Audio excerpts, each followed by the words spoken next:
Welcome back, everyone, to another episode of the BGF Podcast. I'm your host, Gianluca, alongside of Brandon. And today we are back. We took a little break, Easter, holidays, just time away. We thought, you know what, let's take a little break and feel rejuvenated. We're ready for the content. And we decided that today we're going to bring a wide receiver dynasty ranking going into next season. We included some rookies, not all of them. And we kept it really short. We kept it top 20. So there's really some big names here, and let me tell you, there's a lot of controversy. There's a lot of guys that are left off the list, and it feels nice to be back recording. I'm ready to talk some football. Feels like since it's kind of been a dead kind of season right now, where not much is really happening in terms of free agency, and the draft being in a month. I just feel like we haven't really been talking. It's been more Major League Baseball since baseball came back. So. Yeah, baseball's been fun. So I'm excited to get back talking to these wide receivers and. Yeah, let's get into it. So with the top 20, I found it made it really hard because it's just that some guys I feel like they were like shoo-ins like a year or two ago now are on my honorable mention. Some don't even make the list. Like a guy like Cooper Kupp, spoiler alert, he didn't even make our list. He didn't even make our honorable mentions list. So yeah. And also for this one, we're gonna have two lists, so one each because we did have a lot of differences. So it's gonna be very interesting. And let's start her off. Top end of the list, S tier, the only guy in this list. On the top end of this board, it's not really much controversy. We're kind of pretty similar. It's pretty identical, I think. So, we both got the same guy, our only guy in the S tier, Justin Jefferson from the Minnesota Vikings. Hopefully, soon to sign a new deal. We'll see what happens with that. But listen, JJ's revenge tour is happening. JJ 2K is back. He's ready. He's going to prove everyone wrong. All the haters, all the doubters saying that Chase is better than him. CD is better than him. I don't want to hear it. He's the best wide receiver in football and ain't even close. Guy put up 1,000 yards missing half the season with quarterbacks throwing him hospital balls. What other receiver in this class has done that? No one. So, JJ's my best wide receiver. Best wide receiver in the league. It ain't even close. Don't be afraid to take him in Dynasty. Please, for love. Don't even question it. He is wide receiver 1. If you're in that position, take him. And, yeah, he's one of those blue chip assets right now. To me, and like I've been doing some redraft leagues on Underdog. He's been and the fact this guy is going 5th overall, at least on the ADP, is crazy. Guys like CeeDee Lamb, Chase, Amon-Ra St. Brown going ahead of. Actually, I don't think Amon-Ra was ahead of him. It was McCaffrey, CeeDee, Chase, and there was one more guy, Tyreek, obviously. Tyreek, yeah. So. To me, that's kind of crazy. If I'm at the 102 in a redraft league, I'm grabbing Justin Jefferson. And I'm not even thinking twice about it. Yeah. The fact he missed, 10 games last year? Yeah, and 9. He's still able to put 1,000 yards. It's crazy. Like, the consistency this guy has. Unheard of. Exactly. It's amazing. And trust me, the games without Kirk Cousins, you had to see some of the catches he had to make. Yeah. They were hospital balls. I think Josh Dobbs, one point, just threw him a little suicide pass. Guy went up for it, got absolutely clobbered. Was that the one against Detroit? I think it was the one against Detroit. That was a crazy game. And he just got absolutely destroyed. Still came down with it. I mean, just his catch radius is phenomenal. His route running is elite. Everything about this guy is just, I don't know, he's just elite. There's no other wide receiver in the league right now that compares to him, in my opinion. Yeah, I agree with that. And people are gonna say, they don't have a quarterback right now, Sam Darnold. I feel like that's kind of just overplayed. They're obviously going to be looking to trade up for a quarterback, so they'll get one of those top 4 guys. If it's not May or Daniels, it'll be McCarthy. Yeah. So I'm still very high on we're both still very high on Justin Jefferson, and I wouldn't lower your expectations for him this season. I'm still expecting, if he's fully healthy, for him to challenge for 2K. I don't know if he'll get it because no one has done it since. Actually, no one's done it ever. Calvin Johnson came close a while back, but Jefferson too came close last year. By the end of his career, I wouldn't be surprised if he does get the 2,000, and maybe it'll be next year. We'll see what happens. And let's move on to the A tier. A tier, we're still pretty similar here. There's just one little difference on my list compared to this, so I'll just say what we have. A tier, I got CD, top of the list. Amon-Ra St. Brown 2nd, Jamar Chase 3rd, and I put Marvin Harrison Jr. here. But to be honest with you guys, if there was like a A and B like hybrid, I'd probably put him there in his own tier. Just because he's a rookie, we don't know what we have in him, but everything points to success with this guy. Everything points to like greatness, and I'm really high on him, especially in my Dynasty draft. I'm really high on him. I don't think I'll be able to get him, but I want him. You could have been able to get him. I could have, but I made a trade for Jefferson. Anyways, yeah, I think this is pretty unanimous between us. What you have anything to say about these three guys? Yeah. So for my list, in the A tier, I got as my wide receiver 2, CeeDee Lamb. My wide receiver 3, Amon-Ra St. Brown, and then Jamar Chase, my wide receiver 4. That's gonna round out my A tier. I think this is pretty consensus to me. I know a lot of people are gonna have Jamar Chase as their wide receiver 2. We've made our feelings known about Jamar Chase's value in the past. Like, I still really like Jamar Chase. I just think Amon-Ra St. Brown and CeeDee Lamb have really put themselves Put a better up, case, especially this year. And we'll see. Hopefully, Burrow's gonna be fully healthy last year, and Jamar Chase can remind us how great he is. But yeah, on the Marvin Harrison Jr., I was considering putting him A. But to me, I just want to, like, by next year, I'd imagine he's definitely going to be an A tier. Maybe if he has, like, a crazy year, he somehow can get into S tier. But for now, I just want to see I have no doubt he could produce in the NFL. It's just, I just want to see it before I put him up there. I don't hate having him up there because in Dynasty startup drafts, he will go pretty high near guys like Chase and Amon-Ra. Yeah. So I don't hate it. And yeah, he's going to start off my B tier. So. Who do you got in the B tier? I got Marvin Harrison Jr. This is where our list. This is where it goes. This is where it starts sideways. Differing. So for me, I got Marvin Harrison Jr. as my wide receiver 5, Malik Neighbors next, then Garrett Wilson, Puka Nacua, and rounding off my B tier, I got AJ Brown.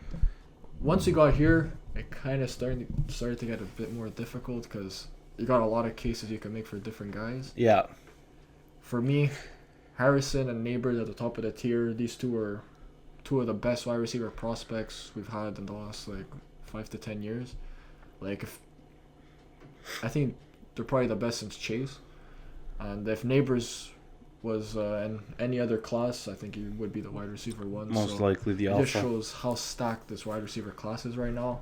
And to me, I don't see any of these guys behind him really having the upside that Neighbors can have, especially if he does go to the right spot.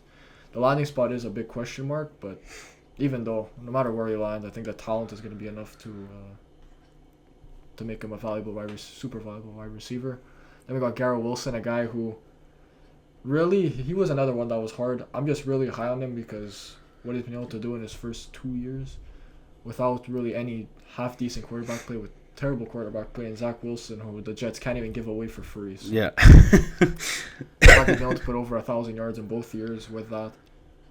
I'm intrigued to see what he could do with Aaron Rodgers. I'd expect hopefully at least a 1,300-yard season if he could stay healthy. So that'll be interesting for Garrett Wilson. Then Nacua and AJ Brown. Nacua, we saw what he did in his rookie year, almost 15. What do you have? 14. 14 something. That was phenomenal year. Phenomenal. Insane to put up 1,400 plus yards and not even get offensive player rookie of the year.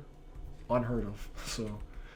It's a quarterback's award. Yeah. But anyway, CJ Stroud had a great year, so I'm not even going to hate on that. It's just, it's unfortunate that this is the year that he was drafted in. One of the biggest draft steals we've seen in recent times, so for him to be up here, it's amazing to what he's done. It's just crazy how fast, sorry to cut you off, it's just crazy how fast he took over that Cooper Kupp role. Mm-hmm. Like, it was just instantaneous. Week 1, we just saw this guy explode. And people were like, okay, trade him now. His value's high, but he just kept it up. Yeah, I'm a guy that did that. But I don't blame you because, he's a rookie. He had a phenomenal week 1. You're still uncertain. And and I got like Drake London. Yeah. Top 10 pick. You're high on Drake. I know you are. So, you pulled the trigger. But just what he's done is insane. It's unheard of, honestly. Yeah, you can really make an argument to have him higher on my list, like over Garrett and maybe over Neighbors. I feel like I'm kind of giving him a disservice because if he was a top 10 pick, yeah, I'd probably have him at that AJ Brown, not AJ Brown, sorry, Amon-Ra St. Brown, CeeDee Lamb tier, but because he was a 6'4", was he 5th round pick, whatever? Yeah, 5th, 6th round pick. Maybe this is why I do have him a bit lower, but anyway, to me, he's right here. He definitely has room to jump up on my list, no doubt, especially if he does have an even better year this year. And that is understated. The way that he was able to just kind of not push Cooper Kupp to the side, but to really just be take the alpha over on a team with Cooper Kupp, over. who's been one of the best wide receivers in the last 5 years, who got a triple crown a few years back. So big credit to Puka Nacua and well deserved to be up here. And finally, AJ Brown, we know what this guy could do. One of the best wide receivers in the league, and can make some beautiful contested catches. And he's just a freak of nature. And I really like AJ Brown, and he's gonna round out my B tier. So how about you? Yeah, don't hate that. Here's where we get a little controversial. Tip of my B tier, I have to give the man some respect. Tyreek Hill, coming off back-to-back 1,700-yard seasons. He's an absolute freak. Obviously, age is a question mark there, but the thing with Tyreek is if you're building a win-now team, he's your perfect guy. He's going to get you elite production for those 2-3 years, and don't hate him. But then, moving on, we got Puka Nacua. We already talked about him. AJ Brown, Garrett Wilson, and rounding off B tier, I put Malik Neighbors in there. Obviously, I'm not as high on Neighbors as I am as on Marvin, but I still do believe he's going to be one of the better wide receivers at the end of next season. I'm excited to see his landing spot, see where he plays. Most likely the Chargers, unless something happens, where we shall see. But I'm excited for Malik Neighbors. I really think he has a lot of room to improve. I can see him passing guys like Garrett Wilson, AJ Brown next season. I don't know about Puka Nacua. I think Puka Nacua is just going to go crazy next year again. But yeah, no, I like this B tier. And then obviously my controversy is Tyreek Hill. But if you're building a win-now team, I think he's perfect. He's your guy. Yeah, let's discuss that. The Tyreek Hill. You got wide receiver 6. So the top of your B tier for me. I haven't even mentioned his name yet, so he's in my C tier. Spoiler. But no, for me, like I get it on the win now production, but Tyreek Hill, he's always hinted at the fact that he's a guy that could retire earlier than most. So that's always something with Tyreek in Dynasty that scared me. I know he has the production, obviously, but it's just like... But here's my thing, right? If I can get a guy like Neighbors, Puka, that they're going to give me production for the next 10 years, I'd rather take my bets on that. And even with Tyreek, I feel like the trade value is like, especially when we get to like off-season, because he's a bit older, I feel like the trade value is kind of... lower. Yeah. But the thing is, right, like, you know what you're getting with Tyreek.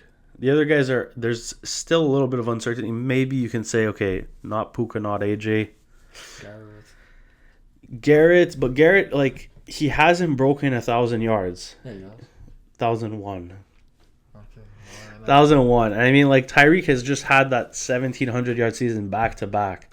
He has something to prove. I'm not like questioning Tyreek Hill. Like to me, he's the second best wide receiver in the league. It's just how does he hold the value? It's all about, for Dynasty, for me, it's all about how well can you hold value. So that's just one question I have for him. No, and I do get that, but I'm sticking with it. I think if you're building a win-now team, or even if you need a solid wide receiver too, if you have one of the young studs, you go get Tyreek Hill. He's going to get you points. He's going to get you wins. His production's just unheard of, and absolute phenom. Yeah, I don't hate it. Honestly, I respect the opinion. It's especially if you're on a win-now team, you could definitely make the argument to have him higher. But it's that's our B tier. Now moving on to the C. C tier. You want to start us off for the C tier? Yeah, I got a little bit less in here than you. So I got Brandon Ayuk, top of my C tier, DJ Moore, Chris Olave, and then Drake London rounding off my C tier. I mean, we know what we have in Brandon Ayuk. He's an absolute beast, producing in an elite offense. Yes, sir. Gets the yards, gets the targets. Doesn't matter. He will. Okay, people say it's because he's an elite offense he's producing. That's not true. Honestly, I mean, if he was in an offense that passed the ball a bit more, then I feel like he could even be doing even better. Exactly. You have to see the passing numbers in the San Fran offense. Obviously, they're not as high as, like, for, say, the Vikings. Vikings are one of the most pass-heavy teams in the NFL. And you put this guy on one of those teams, I do think his numbers go up. I love his route running. Very, very crisp route runner. Very underrated route runner. Just because of Kittle and Debo doesn't mean that this man ain't good. He's good. He's one of the best route runners in the league, like Brandon said, and I like him here a lot. Then moving on to DJ Moore. DJ Moore has never had a quarterback. We know this. He's produced without any quarterback for his 4, 5, 6 years now in the league. And he's just been a freak. Last year produced with Chicago, and we know... 1,300 last year? 1,300. Crazy. We know what happened in Chicago. Wasn't too great. Now you're getting Caleb. You got Keenan. You got an improved O-line. You got Colt Kmet going into his third season and decent tight end. We'll see what DJ Moore's got. I'm really high on DJ Moore this year. I do think his numbers are going to go up. And I do think if the cards play out right, Caleb can be a great prospect. I just don't see it happening because of the Chicago Bears. But anyways, story for another day.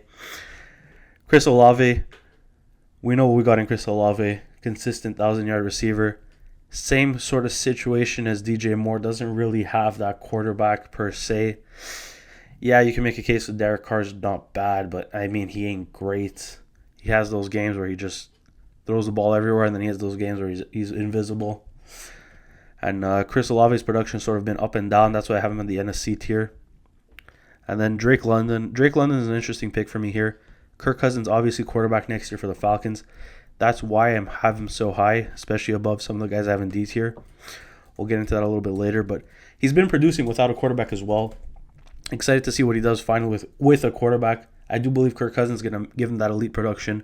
He's going to hand him the ball, and this should be a really fun offense in Atlanta next season. I agree with that. And who you got down in the C tier? C tier. It's a very loaded C tier. A lot of guys in here. For me, the first guy in this tier for me, Brandon Ayuk, who talked about earlier, Drake London, Chris Olave, Tyreek Hill, Devonta Smith, Jalen Waddle, and DJ Moore. I'm actually going to bump DJ Moore up to ahead of Devonta Smith and Jalen Waddle. Yeah. Starting off with Ayuk, you obviously talked about him there. A guy who, if you look at the top 15 in receiving yards, and you look at his amount of receptions, it's crazy. It's crazy how much lower he is than everybody else in the yards he was able to produce. So who knows if he does come back to San Francisco, maybe he goes elsewhere. And even if he stays in San Francisco, I still really like Ayuk and his dynasty value, because especially if you can run routes in the NFL, you're going to have longevity. So that's one thing with Ayuk that I feel like he'll always be one of the good wide receivers.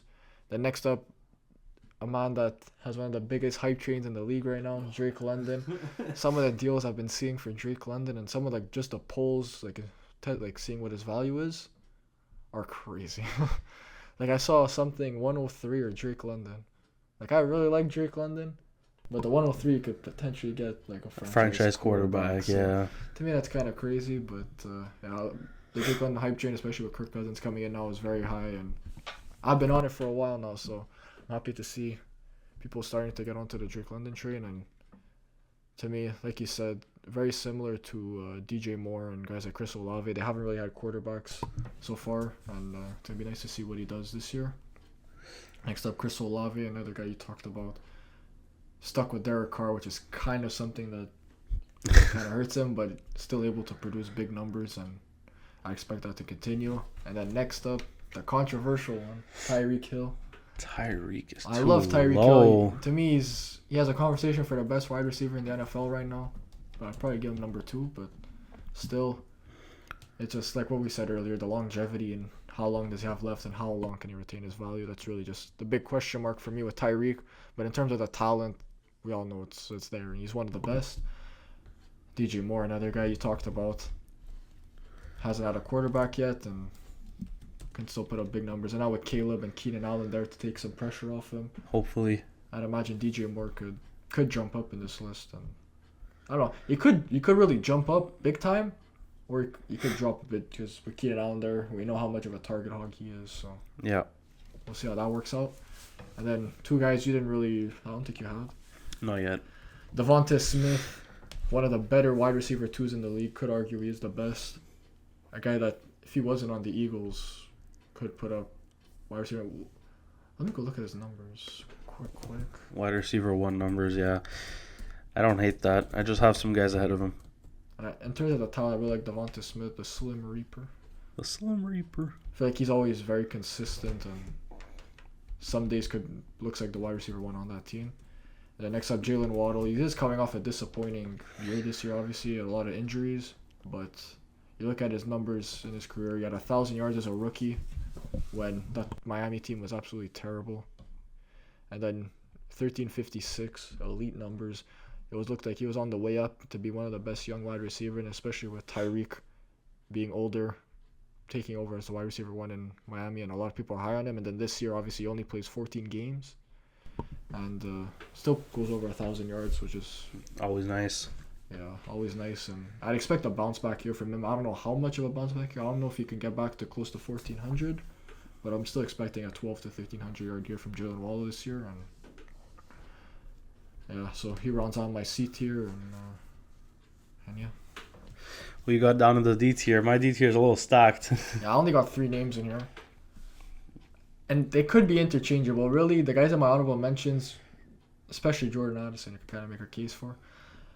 Starting off the D tier, I got Nico Collins, coming off a huge year with Houston and with CJ Stroud. Now that he has an elite quarterback, this puts him up here with these big names to me. Yeah. You could really make an argument that he is in the C tier as well. A younger guy, 24, I believe. So, one of the best younger up-and-coming wide receivers in the league, Nico Collins. I got him in D tier and could easily be C. Next up, Michael Pittman. Signed a new deal this offseason, was tagged, and then got his extension. A lot of people are questioning him getting an extension, which I don't get. I feel like because he plays on the Colts, not a lot of people are really paying attention to the Colts. He always, another guy who's very consistent, does his work, and is always going to get a huge amount of targets, between 6 and 8 targets per week. receptions a game. So he's a guy I really like, and I feel like a lot of people aren't too high on him. I got him in my top 20 at 19, and then rounding out my top 20, another guy who, Mr. over 1,000 yards, Mr. Consistent, Mike Evans. Yeah. I got him here at number 20. Coming back to Tampa for another year with Baker Mayfield, I expect them to have another 1,000-yard plus year. And in my honorable mentions list, I got Jordan Addison. Actually, I'll go over that. We'll go over that after. All right, no problem. Honestly, I could easily have Addison up here in this tier and maybe ahead of Pittman and Evans, but that's a topic for soon, actually. Anyways, going on my D tier, I got Michael Pittman Jr. leading the charge. I really like his production. Brandon obviously talked about him. He is the wide receiver 1, and now this season he's getting Anthony Richardson back at the helm. So just imagine what he can do. When AR was there, he was getting, I think, 8 to 9 targets per week consistently. So just imagine a full season with him, what he can do. And one thing about Pittman I want to mention, every single season in the NFL that he's had, his target share has just increased. Rookie year, 40 targets. Second year, 88. Third year, 99. Last season went over 109 targets for 1,152 yards. Now you're bringing Anthony Richardson. I just think his production is going to go skyrocket through the roofs. Nico Collins, obviously Brandon talks about him. We know what to expect with Nico. Then Jordan Addison, I got here ahead of some interesting guys. I really, really love Jordan Addison. I think his production is insane. Put him on any other team, he's a wide receiver 1. Same sort of situation as Devontae Smith. He was producing guys without Justin Jefferson. He was getting cornerback 1 matchups and still producing. Yeah, that Niners game really sticks out. Yeah, and I mean, his deep threat capability is so underrated. This guy's deep route running is elite. He makes those huge freaking plays downfield. Imagine an offense where you have Justin Jefferson over the middle and then Jordan Addison deep. It's just elite. I can't wait for next season. Anyways, moving on to Devontae Smith here. Brandon made a great case for him, and I personally prefer these guys ahead of him. Obviously, a little biased towards Addison, but it is what it is. And then I got Mike Evans, Mr. Consistency, 1,000 yards. You just gotta put him on these lists. He's a Hall of Famer. It is what it is. He's one of the best wide receivers I've ever seen play. And riding off the D tier for me, my top 20, I got Zay Flowers. You were higher on him before him, so yeah. This is a little interesting one. I do believe in Zay Flowers. He's only a rookie last season, going into his second year, and we saw the role that Baltimore wanted to put onto him. That sort of wide receiver 1. Lamar's trying to build some sort of trust with him. And I do think his targets, his production will just increase. He's got the speed to burn a couple of guys. So I like Zay Flowers a lot. And that's going to round off my top 20. Yeah, going back to Addison, I would have him a lot higher. It's just, I really like the talent. Like you said, we saw when Jefferson wasn't there, he really looked like a stud. He looked like a big-time player. It's just, if Jefferson does re-sign... I'll go read you the stats with Jefferson. No, that's right. It's just, if Jefferson stays for the long term, is his upside going to be just a bit capped because he's always going to have Justin Jefferson next to him? It really depends. I I feel like for him, Jefferson, the quarterback play doesn't really matter. I feel like for Addison, if he's gonna always be the 2, I feel like the quarterback play is really gonna be a big difference. So they're gonna have to hit on the quarterback for Addison to really. When Jefferson was there, his first game 61 yards, second game 72, 52, 64. Then Jefferson goes down. Wide receiver 1 against San Fran. Yeah. We saw live. Then Jefferson came back here, 111, 228, and 57. He has spikes weeks. That's what I'm saying. And it's his rookie year, so you'd expect growth. Like, I really like the talent. It's just, for now, We'll see. he could definitely get in. He could get to where maybe DJ Moore about there by next year. Hey, listen, 911 yards, 10 touchdowns in a rookie season is impressive. I know, it is.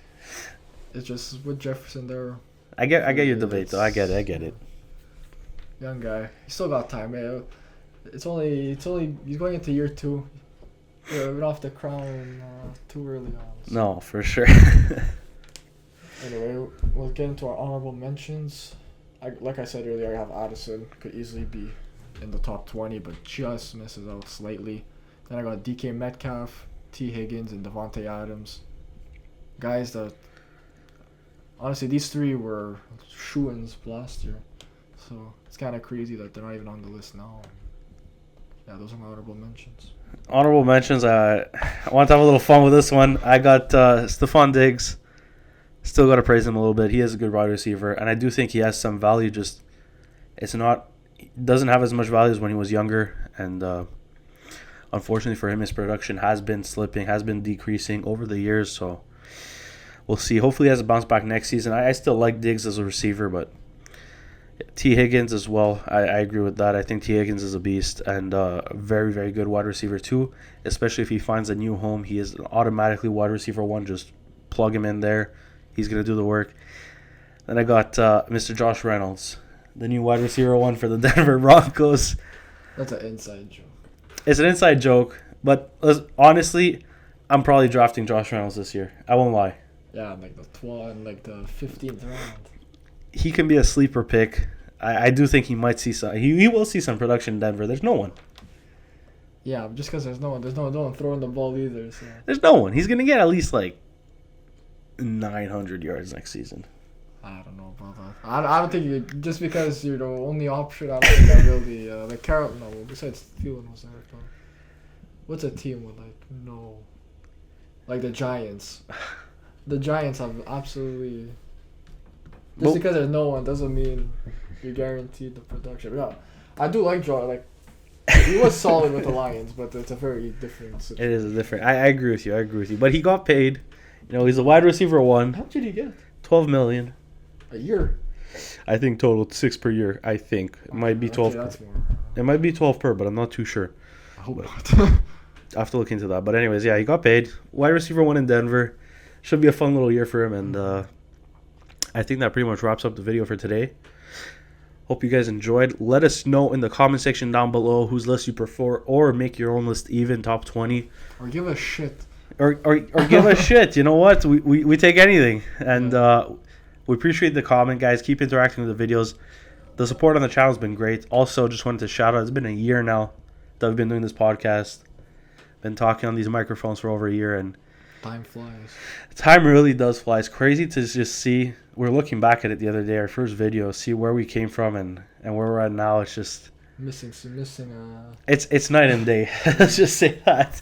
And I mean, our videos are still up there. If you guys want to go have a laugh and watch what we came from and where we came from and where we're at now, they're there. We're not hiding anything. And hope you guys enjoyed the video. Don't forget to leave a like, subscribe, follow us on our socials, and hit the bell for all notifications, and we will see you guys in the next one. We're back. We're back.